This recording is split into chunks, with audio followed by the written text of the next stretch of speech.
जिसने 16,000 स्त्रियों को बंदी बना लिया। भगवान श्री कृष्ण जी सत्यभामा को साथ लेकर भौमासुर की नगरी में प्राण ज्योतिषपुर में गए।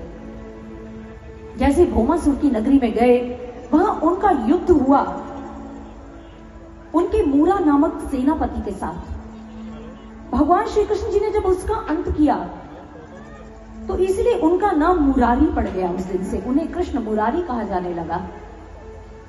और उसके उपरांत जब भौमासुर स्वयं युद्ध में आया, और व्यास जी बताते हैं भगवान श्री कृष्ण जी और सत्यभामा जी के भाले के भेदन से और भगवान श्री कृष्ण जी के सुदर्शन चक्र के माध्यम से उसका अंत हुआ।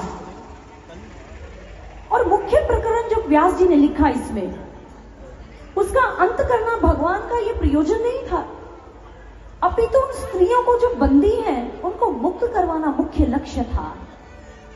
और उन 16,000 राजकुमारियों को बंधन से मुक्त करने के लिए भगवान श्री कृष्ण कारागृह में जाते हैं और उन सभी स्त्रियों को अपने संग द्वारिका ले आते हैं। द्वारिका में आकर उन्होंने एक सभा में उनको उन स्त्रियों से कहा कि आज से आप स्वतंत्र हैं। वह आताताई मारा जा चुका है जिसने आपको बंदिनी बनाया था। आप अपने अपने राज्य में लौट सकती हैं, आप राजकुमारियां हैं। तो उन राजकुमारियों ने श्री कृष्ण जी से कहा कि प्रभु, हम इतने वर्षों से उसकी कैद में बंदिनी थी, अब हमें हमारे घर के लोग नहीं अपनाएंगे। यदि आप भी अपनी शरण नहीं देना चाहते हैं प्रभु, तो ठीक है, या तो हम अपने प्राणों का उत्सर्ग कर देंगे या आत्महत्या कर लेंगे, या इस समाज में वर्ण संकर जैसी स्थिति उत्पन्न होगी। प्रभु आप ही बताइए, हम क्या करें, कहां जाएं?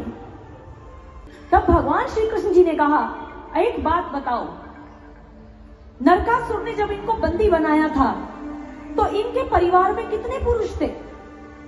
किसी का पति, पिता, भाई, चाचा, काका, पुरुष रूपी कितने स्वजन रिश्तेदार थे, वो एकत्रित होकर आते, नरकासुर का अंत कर सकते थे, उसका मुकाबला और सामना कर सकते थे, लेकिन वो नहीं आए। उन्होंने भी नारी को अबला समझा, अशक्त समझा। भगवान श्री कृष्ण जी ने कहा, अगर उसने इनका अपहरण कर लिया, उसमें इन राजकुमारियों का क्या दोष है बोलो? हमें तो इनमें इनका कोई दोष दिखाई नहीं दे रहा। जब भगवान श्री कृष्ण जी ने